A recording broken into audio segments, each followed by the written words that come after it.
Bismillahirrahmanirrahim. Assalamualaikum warahmatullahi wabarakatuh. Allah Subhanahu wa taala berfirman, Bismillahirrahmanirrahim. Qad aflahal mu'minun alladzina hum fi salatihim khashi'un.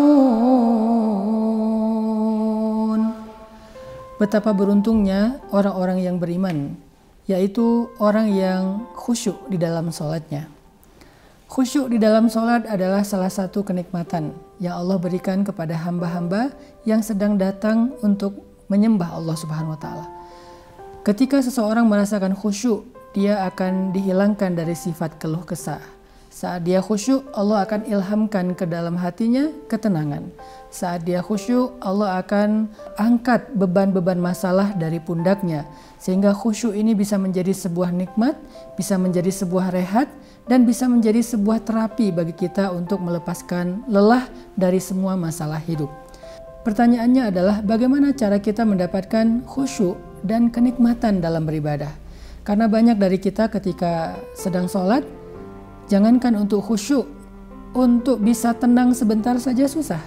Bahkan kita sering lupa dengan jumlah rakaat sholat kita. Kita lupa apakah tadi saya ruku atau tidak, apakah tadi saya sujudnya sekali atau dua kali, apakah saya tadi sempat membaca ayat ini dan itu dan seterusnya. Kita sering ngerasa lupa di dalam sholat karena kita tidak khusyuk. Sehingga sholat yang kita lakukan walaupun kita lakukan dengan terburu-buru, tetapi kita tidak mendapatkan apa-apa kecuali lelah dan letih. Sedangkan orang yang khusyuk, kadang-kadang walaupun dia sudah beribadah dengan sholat yang panjang, dengan puasa yang melelahkan, tetapi dia justru mendapatkan kenyamanan, kenikmatan, ketenangan dari ibadah sholatnya. Sehingga nggak ada istilah capek habis sholat, capek habis taraweh, capek gara-gara puasa. Itu adalah ucapan-ucapan seseorang yang belum mendapatkan kenikmatan dalam ibadahnya. Halalpedia, menjamin kualitas, keaslian, dan kehalalan produknya. Di Halalpedia, kamu bisa berjualan dan berbelanja dengan tenang. Halalpedia, baik saja belum cukup. Maka saya teringat dengan satu kalimat dari Utsman bin Affan. Ketika Utsman sedang membaca Al-Quran dengan bacaan yang panjang, maka Utsman mengatakan, seandainya hati seseorang itu bersih, maka dia tidak akan pernah merasakan kenyang dari membaca Al-Quran. Maksudnya, kalau hati kita bersih, kita tidak akan pernah merasa cukup dengan ibadah. Membaca Al-Quran, sholat, puasa, zikir, sedekah, dan berbagai macam ibadah-ibadah lain yang bisa kita lakukan. Kita nggak akan pernah merasa cukup. Kita akan selalu merasa kurang karena kita merasa itu adalah nikmat. Seperti orang yang merasa kurang untuk makan sesuatu yang dia sukai di antara makanan-makanan favoritnya, atau orang yang merasa kurang ketika dia menghabiskan waktu menonton acara-acara favoritnya, apakah itu mungkin acara sinetron atau mungkin acara talk show atau acara gosip atau acara apapun, terlepas dari boleh dan tidaknya.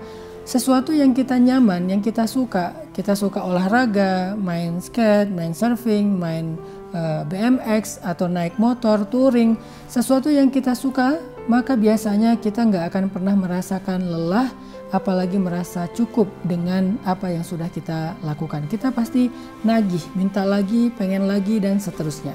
Begitu juga dengan orang yang mendapatkan kenikmatan dalam ibadah. Apakah kita pernah merasakan hal itu? Kangen tahajud, pengen membaca Al-Quran lebih dari 1 juz, sujud nggak mau bangkit karena pengen lebih lama dalam keadaan dekat kepada Allah. Soalnya kita bisa menghayati waktu dan posisi yang paling dekat seorang hamba dengan Robnya adalah ketika dia sujud. Atau nyaman dengan zikir-zikir yang banyak, zikir-zikir yang panjang. Begitu juga dengan ibadah-ibadah yang lain. Pernah nggak kita merasakan ketagihan untuk beribadah? Pernah nggak kita merasakan nggak mau selesai dari ibadah? Pernah nggak merasakan kok imamnya bacaannya sedikit sekali ya, saya pengen harusnya bacaannya lebih lama, lebih banyak, lebih panjang. Kalau kita sudah merasakan itu, berarti kita sudah mendapatkan kekhusyuan atau kenikmatan dalam ibadah. Tapi kalau belum, apa yang harus kita lakukan agar kita mendapatkan khusyuk dan nikmatnya ibadah. Kata para ulama, salah satu rahasia mendapatkan kenikmatan dalam ibadah adalah hati yang bersih. Dan salah satu cara membersihkan hati itu adalah dengan menghindari dosa mata dan dosa lisan. Dosa mata dan dosa lisan. Siapa yang terhindar dari dosa mata dan dosa lisan sehingga hatinya bersih, maka Allah akan menghadiahkan kepada dia kenikmatan dalam ibadah. Allah Subhanahu wa taala berfirman, "Innamal mu'minun idza dzukirallah wajilat qulubuhum wa idza tuliyat 'alaihim ayatuhu zadatuhum imana." Orang yang beriman apabila disebut nama Allah, Allahu Akbar, Allahu Akbar, Allahu Akbar, azan, maka wajilat qulubuhum, hatinya bergetar karena rindu untuk bertemu dengan Allah. Wa idza tuliyat 'alaihim ayatuhu, kalau dia baca Al-Qur'an atau dibacakan Al-Qur'an kepadanya, dia bertambah rasa yakin kepada Allah Subhanahu wa taala. Itulah nikmat dalam ibadah. Semoga Ramadan menjadi madrasah, menjadi sekolah, menjadi latihan buat kita semua untuk meraih kenikmatan ibadah. Barakallahu fikum.